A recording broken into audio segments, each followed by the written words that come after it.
오늘은 여러분 마지막이다. 뭔가 지난 1년을 돌아보면서 숙연함과 진지함과 그리고 하나님 앞에 내가 잘 이루지 못한 어떠한 아쉬움 또 내 삶의 후회 이런 것이 생각나는 주일이 송년주일이죠. 근데 오늘이 지나고 이제 다음 주가 되면 신년입니다. 한 해의 시작입니다. 그러면 뭔가 한 해의 설레감, 기대, 상쾌함 이런 걸 느끼게 될 거예요. 이렇듯 그 시간에 의미를 부여하고 살아가는 인생이 성숙해지고 우리의 신앙은 더 깊어지는 거예요. 자, 오늘 2025년도 마지막 주일, 송년주일입니다. 이 마지막 이 주일 속에 여러분 한 해를 돌아보면서 숙연함과 진지함이 있기를 바랍니다. 그리고 하나님 앞에 아쉬움, 다시 말해서 내 인생의 후회 더불어 회개하며 나가는 이 시간이 되시기를 바랍니다. 한 해의 마지막인 이 시점에서 우리 믿는 자가 정말 하나님 앞에 감사하고 고백할 일이 무엇일까? 그렇게 물어본다면 저는 주저없이 에베네셀입니다 라고 고백을 합니다. 여러분 오늘은 에베네셀의 고백을 하셔야 되고 다음 주는 뭘 고백하셔야 돼요? 임마누엘을 고백하셔야 돼요. 그래서 연말연시 연초가 되면요, 교수들이 이렇게 모여가지고 무슨 교수 협의회에서 사자성어다 해가지고 그걸 막 발표하고 하잖아요. 근데 오늘 그리스도인들에게 있어서 연말연시의 사자성어는 다른 게 아니고 에베네셀입니다. 연초에 우리에게 있어서의 사자성어는 다른 게 아니고 임마누엘입니다. 그렇다면 오늘 우리 마지막 송년주일에 우리에게 있어서 이 에베네셀은 뭐냐? 하나님이 여기까지 우리를 도우셨다. 성경에 보면 에베네셀이라는 표에 일자라고 써 있어요. 그 일자를 밑으로 내려가서 보면 거기에 해석이 되어 있는데 도움의 돌 이렇게 써 있어요. 이 말은 하나님이 우리를 도우셨다. 하나님이 우리를 여기까지 이끄셨다. 하나님이 우리를 여기까지 함께 해주셨다. 그래서 오늘 송년주일 우리의 고백이 여기에 있어야 돼요. 하나님이 우리를 도우셨습니다. 하나님이 여기까지 우리와 함께 하셨습니다. 아니, 지난 해 동안, 아니, 나의 모든 생애 동안 하나님이 여기까지 도와주셨습니다. 하나님의 도움으로 지금까지 내가 여기에 서 있게 되고 내가 하나님 앞에 지금 예배하게 되었습니다. 여러분, 이러한 고백이 우리 신앙의 중심에 자리 잡아야 될 줄 믿습니다. 이 에베네셀이라는 말이 처음 사용한 말씀이 이 단어가 처음 사용한 곳이 바로 오늘 여기예요. 이 에베네셀을 처음 사용하게 된 사건을 보여주는 말씀이죠. 12절이 오늘 본문이 그걸 가르쳐주고 있어요. 사무엘이 온 백성과 함께 미스바와 센사의 돌을 세워 에베네셀이라 불렀고 하나님이 여기까지 우리를 도우셨다라는 기념비를 세우는 거죠. 사실 이스라엘 백성이 여기까지 오는 가운데 우여곡절이 많았어요. 그런 모든 과정을 지나고 에베네셀의 기념비를 지금 세우는 거예요. 그러면 에베네셀의 기념비를 세우기 이전의 우여곡절, 오늘 이것을 얘기하는 게 아니라 저는 오늘 에베네셀의 기념비를 세우고 난 이후에 에베네셀의 기념비를 세우고 난 그 이후에 하나님의 은혜가 어떻게 저들에게 임하게 되었는가, 오늘 여기에 초점을 맞춰보려고 그래요. 에베네셀의 기념비를 세우고 났더니 그리고 그들이 에베네셀의 하나님 앞에 신앙의 고백을 했더니 그 다음 이스라엘 백성을 하나님이 어떻게 인도해 주셨고 어떻게 이끌어 주셨는가, 그렇게 본다면 오늘 우리가 이 송년주일에 하나님 여기까지 하나님 함께 해주셨습니다 라고 우리의 믿음과 신앙의 고백이 있어진다면 이 이후에 이제 다음 주부터 있을 2026년도에 하나님이 우리에게 어떻게 이끌어 주시고 인도해 주실지 우리는 분명히 알게 될 거예요. 자, 오늘 이 에베네셀을 고백하면서 오늘 말씀을 함께 보시면 되겠습니다. 자, 13절을 보세요. 이에 블레셋 사람들이 굴복하여 다시는 이스라엘 지역 안에 들어오지 못하였으며 여호와의 손이 사무엘이 사는 날 동안 블레셋 사람을 막으시매. 보세요. 그 이름을 에베네셀이라 하니라. 이에 그들이 하나님 앞에 에베네셀의 기념비를 세우고 하나님이 우리를 여기까지 도우셨습니다 라고 신앙 고백을 했더니 이에 블레셋 사람들이 어떻게 했다고요? 굴복했다. 블레셋 사람이 굴복했다는 것은 이스라엘 민족에게는 뭐지요? 승리했다라는 것이죠. 다시 말해서 궁극적인 승리였다라는 거예요. 당시에 이스라엘 백성에게 이거보다 더 큰 축복이 없었어요. 왜냐하면 블레셋이 늘 집요하게 이스라엘을 공격합니다. 블레셋은 지금의 어디냐면 가자지구예요. 지금의 가자지구인데 거기 가사 지역에 이스라엘 민족이 가나안에 들어왔을 때에 그 가사 지역에 소수의 사람들을 남겨놨는데 그 소수의 사람들이 다시 모여서 큰 민족을 이루게 된 거예요. 그러다 보니 이 블레셋 사람들이 늘 이스라엘 민족을 괴롭혀요. 이스라엘 민족을 늘 괴롭힐 뿐만 아니라 이들은 아주 전쟁을 좋아하는 나라예요. 그래서 틈만 있으면 이스라엘 민족을 공격을 하고 괴롭히네요.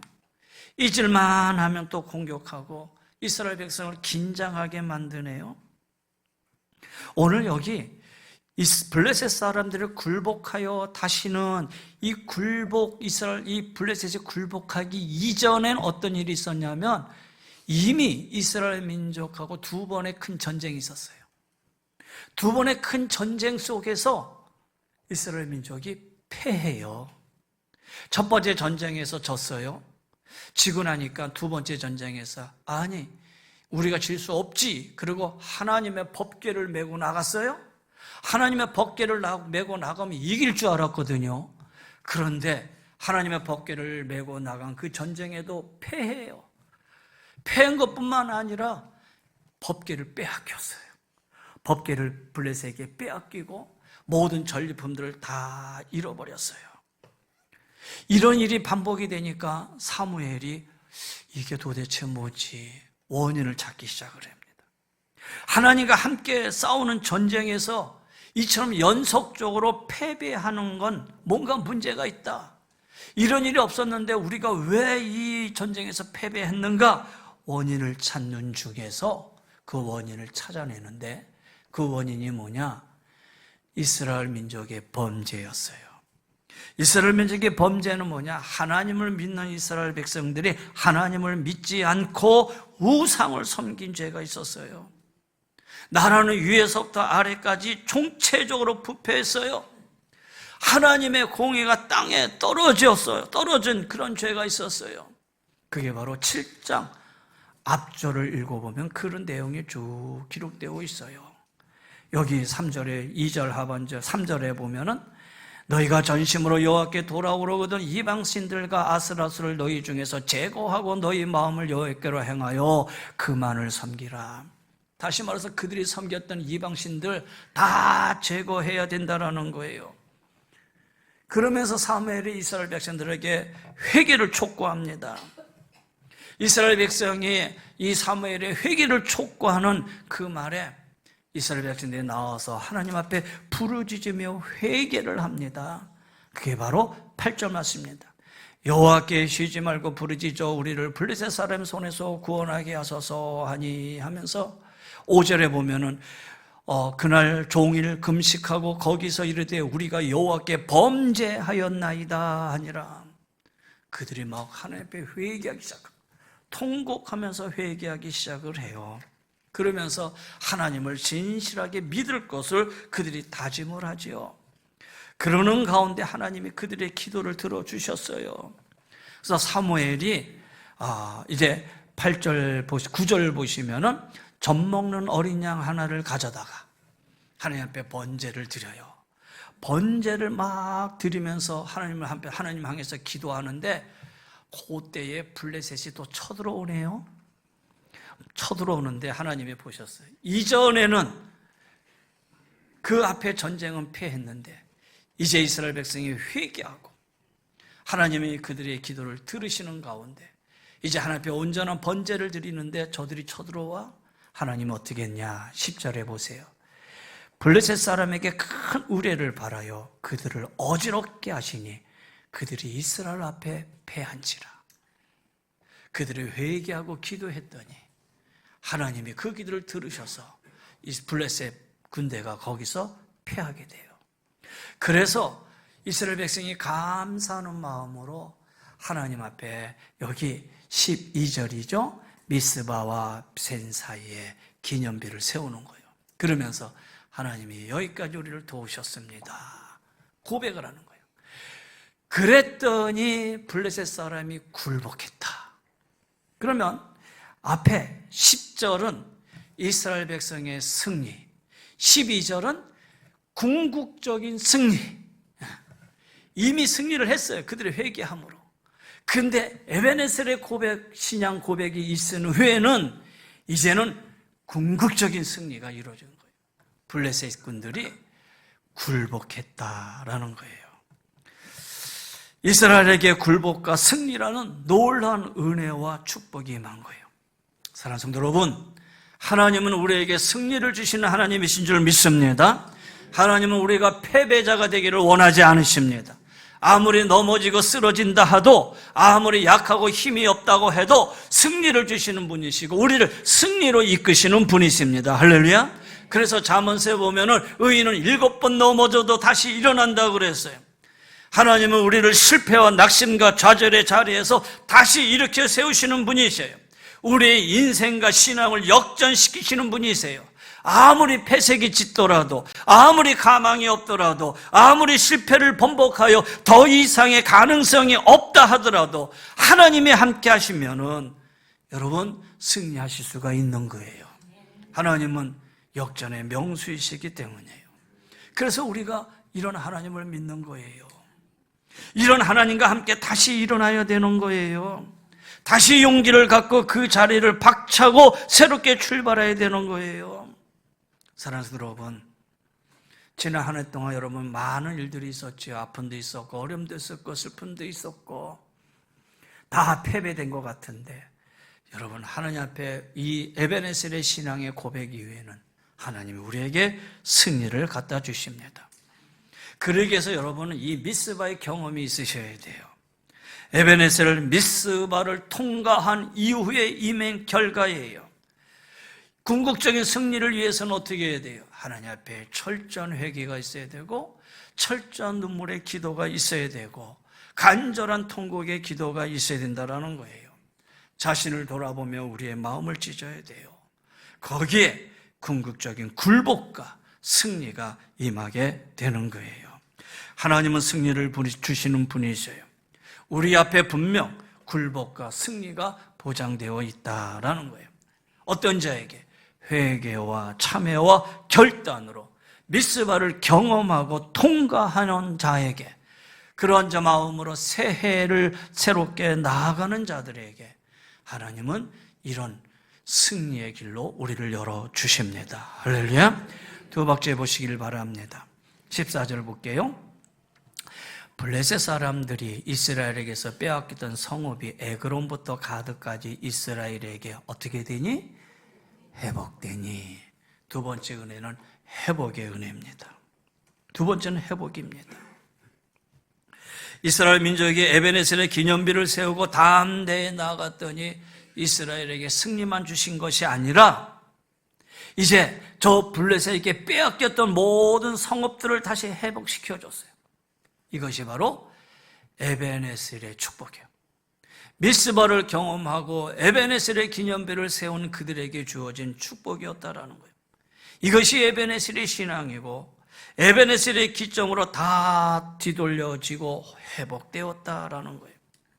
사실 블레셋과의 전쟁 중에 이스라엘이 이런 게 많아요. 땅도 많이 잃었고 사람도 잃었고 물질도 잃었고 인재도 잃었고 시간도 잃었고 마음도 잃었고. 여러분, 이것이 전쟁이 주는 상처잖아요. 이것이 전쟁이 주는 흔적이잖아요. 이런 전쟁으로 모든 잃었던 이스라엘에게 이제 하나님의 은혜가 임하는데 이 전쟁으로 잃어버렸던 모든 것을 하나님이 어떻게 다시 회복시켜 주셨다라는 거예요. 이것이 이스라엘이 미스바를 경험하고 에벤에셀의 신앙의 고백 이후에 주어진 놀라운 은혜와 축복이라는 거예요. 사랑하는 성도 여러분, 우리가 믿는 하나님, 이 모든 것을 회복시켜 주시는 분이셔요. 보세요. 인간의 범죄와 타락으로 잃어버렸던 에덴 동산을 우리 하나님 다시 회복시켜 주셨어요. 하나님의 형상으로 지음받은 인간의 본 모습을 회복시켜 주셔요. 고난과 아픔과 시련으로 잃어버렸던 모든 것을 다시 회복시켜 주시는 분이셔요. 성경에 보면 이런 회복의 이야기가 많이 나오는데 그중에 대표적인 사람이 누구냐? 욥이잖아요. 욥은요, 한순간에 모든 걸 잃어버렸습니다. 한순간에 모든 것을 다 잃어버리고 절망과 고통 중에 살던 사람이었지만, 여러분 욥기서의 제일 마지막을 보세요. 그런 욥을 하나님은 다시 회복시켜 주셨어요. 우리가 이런 하나님을 믿고 이런 하나님을 바라보고 나가야 되는 거예요. 2025년도 여러분 무엇을 잃어버리셨습니까? 여러분이 잃어버린 것은 과연 무엇입니까? 여러분이 2025년도 잃어버린 것이 있다면 새해에는 이 모든 것이 회복되는 은혜가 임하기를 간절히 소원합니다.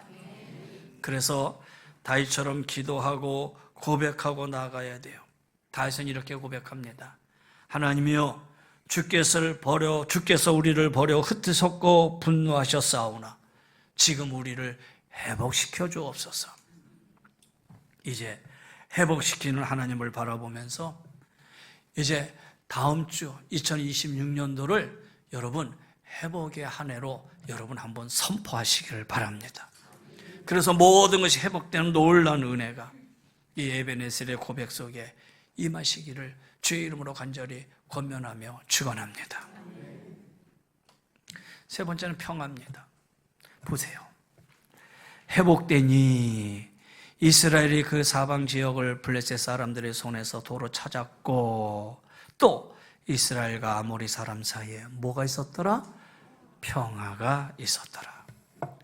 여러분 성경 책임은 분명히 동그라미 치셔야지요. 첫 번째 어디? 굴복. 두 번째 회복. 세 번째 평화. 그렇죠? 에벤에셀의 신앙과 고백 속에 나타난 마지막 결과입니다. 승리, 회복, 그리고 평화가 임했습니다. 에벤에셀의 고백 속에 하나님이 그들에게 주어진 놀라운 은혜입니다. 사실 여기까지 오기까지 이스라엘 백성들은 한마디로 두려움과 공포였어요. 그렇잖아요. 생각해 보세요. 연일 전쟁에서 패배했어요. 하루도 마음 편할 날이 없었어요. 사랑하는 아들과 가족이 전쟁으로 맥없이 죽어나갔어요. 갖고 있던 모든 걸 다 잃어버렸어요. 나라는 언제 더 큰 위기를 맞을 줄 모르는 상황이에요. 지금 살아있다고는 하지만 산 것이 아닌 언제 또 어떻게 될 줄 모르는 그런 죽음과 공포의 위기가 날마다 이어지고 있는 그런 상황이었어요. 그런 이들에게 미스바를 통해서 하나님 앞에 회개하게 되고 에벤에셀을 통해서 하나님 앞에 감사의 고백을 하게 하셨어요. 하나님이 여기까지 우리를 도우셨고 앞으로도 우리를 도와주실 것이라고 굳게 믿었어요. 그랬더니 그들에게 평화가 임했어요. 마음의 평안이 임했고 삶의 평화가 임하고 신앙 안에 화평이 임하게 된 거예요. 그 평화 속에 이스라엘은 모든 걱정과 염려와 두려움에서 벗어나 진정 하나님을 믿는 백성으로서의 자유함을 맛보게 된 거예요. 여러분, 평화는 하나님의 본심입니다. 뿐만 아니라 우리 모두의 소망이고 이 세상 사는 모든 사람들의 간절한 바람이기도 합니다. 그럼에도 불구하고 세상은 평화를 이루지 못하고 있습니다. 세상은 결코 평화를 만들지도 못해요. 주지도 못해요. 그래서 지금 이 세상 곳곳에 전쟁과 테러로 두려움과 공포에서 떠는 수많은 사람들이 있습니다. 지난 성탄절도 평화에 관한 얘기를 여러분에게 말씀드렸습니다. 평화가 없는 이전 시대 속에 지구 곳곳에 전쟁의 두려움과 공포 속에 있는 이 상황이 어떻게 보면 2026년도 새해를 맞이하고 있는 이 시대의 상황입니다. 아무리 사람이 평화를 원해도 되지 않습니다. 유엔이 중재를 한다고요? 미국의 대통령 트럼프가 중재를 한다고요? 되지 않습니다. 평화는 사람이 만드는 것이 아니에요. 평화는 누가 하시는 일이냐? 하나님이 하시는 거예요. 할렐루야. 오늘 이스라엘 백성에게 이스라엘과 아모리 사람 사이에 평화가 있었더라. 전쟁의 두려움 속에 있는 그들에게 에벤에셀의 신앙의 고백 위에 하나님이 주어진 축복의 하나가 이 평화였다라는 거예요. 외부적으로는 평화였어요. 보이는 것은 평화였어요. 또 반면에 그들의 내면적으로는 평안이었다라는 거예요. 여러분 신앙생활 하시는데 궁극적인 목표가 뭐지요? 여러분이 신앙생활 하는데 궁극적인 목적 중에 하나가 뭐냐면 여러분 내적 평안이에요. 안 그렇습니까? 여러분이 내적으로 평안하셔야 되잖아요. 고든 맥도날드라는 사람이 지은 내면 세계의 질서와 영적 성장이라는 책이 있는데 거기서 이렇게 얘기합니다. 사람의 마음에 질서가 잡히지 않을 때 불안하고 두려워하고 염려하고 흔들리고 혼란하다라는 거예요. 우리 안에 질서가 막 잡히지 않고 엉켜 있으면 사람들은 불안해, 두려워해, 염려하고 늘 혼란 가운데 흔들리고 산다라는 거예요. 그런데 이런 내 마음의 질서를, 내면의 질서를 질서 있게 정돈하게 잘 만들어 주실 분이 누구냐? 주님이시다라는 거예요. 주님이 우리 내면의 질서를 잘 질서 정돈하게 만들어 주셔요.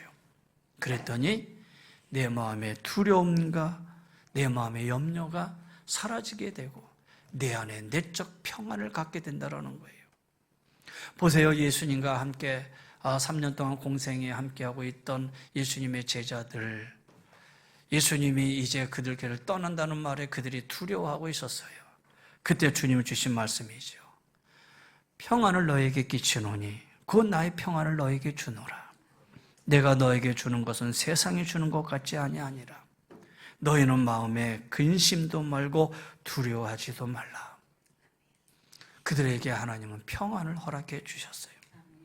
우리의 삶의 두려움이 사라지지 않아요. 걱정과 염려와 한숨이 사라지지 않아요.